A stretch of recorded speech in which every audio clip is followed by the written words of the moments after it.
آج کے دور میں ہمیں یہ بات بڑی عجیب اس لیے محسوس ہوتی ہے کہ اللہ کریم نے اس بات سے منع کر دیا، بیٹے یا بیٹی کی قربانی نہیں کی جا سکتی۔ پہاڑوں پر چڑھتی رہی اور نشیبی جگہ پر دوڑتی رہی، ویسے ہی پہاڑوں پر چڑھو اور دوڑو۔ آج کا عنوان ہے وہ دنیا میں گھر سب سے پہلا خدا کا۔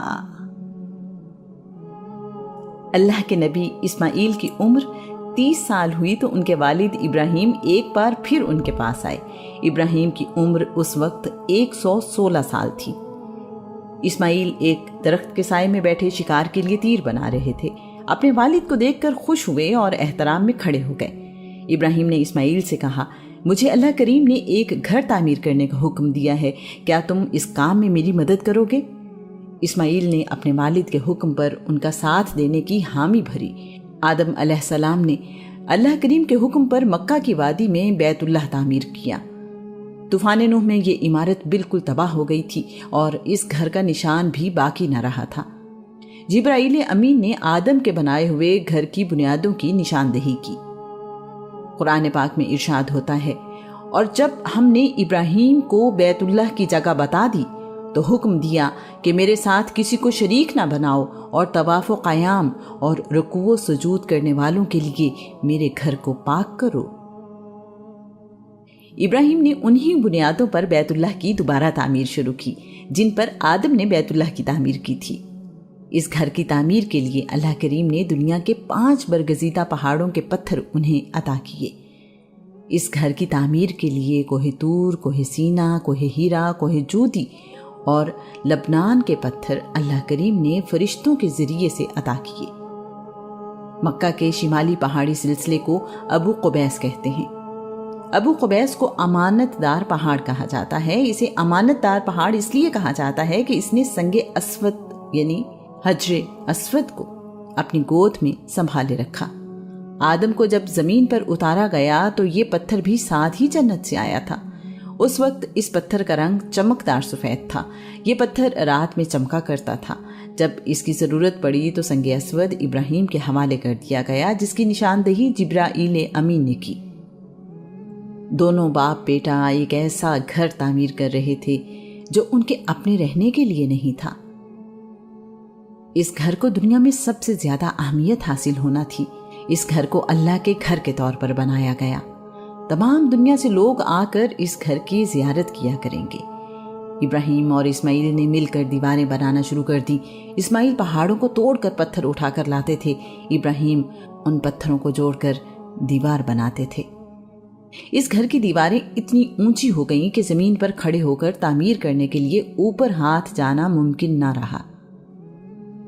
ابراہیم ابو قبیس پہاڑ سے ایک اور پتھر اٹھا لائے۔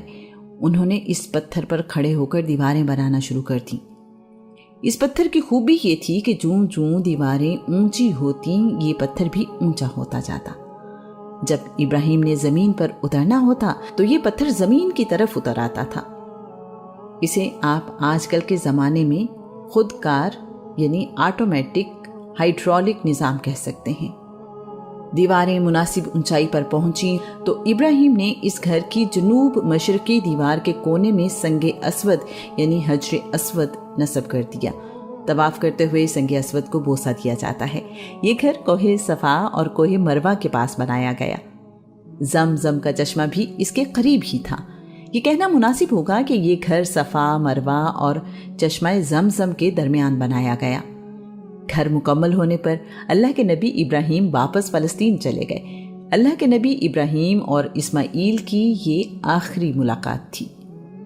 اس گھر کی تعمیر مکمل ہونے تک جس پتھر پر کھڑے ہو کر اللہ کے نبی ابراہیم تعمیر کرتے رہے، اس پتھر پر ان کے قدموں کے نشان ثبت ہو گئے۔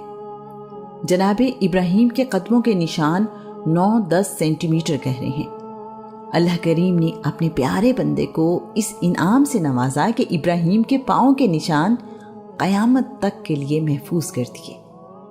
سخت پتھر اللہ کے نبی کے پاؤں کے لیے نرم ہوا اور اپنے دامن میں ان قدموں کا نقش ہمیشہ کے لیے سمیٹ لیا۔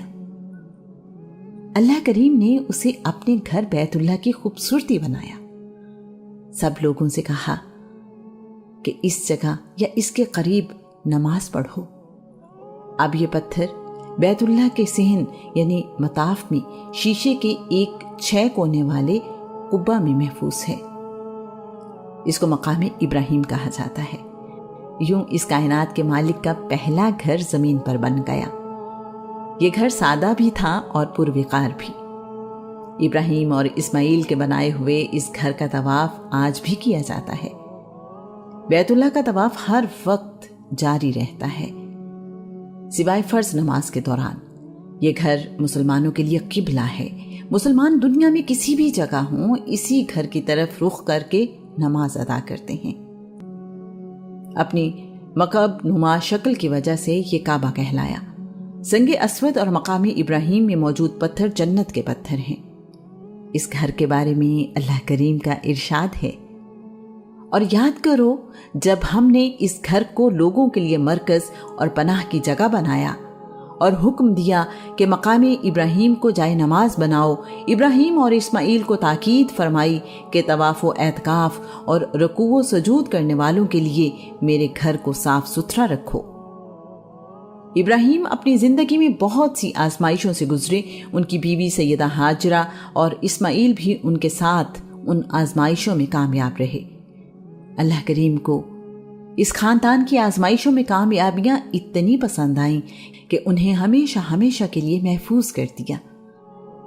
سیدہ ہاجرہ کا صفا و مروہ کے درمیان چلنا اور دوڑنا، اسماعیل کی ایڑی سے پانی کا چشمہ نکلنا، سیدہ ہاجرہ کا پانی کو زم زم کہنا اور پانی کا رک جانا، شیطان کا اس خاندان کو مختلف جگہوں پر بہکانے کی کوشش کرنا اور پھر ان جگہوں پر شیطان کو کنکریاں مارنا،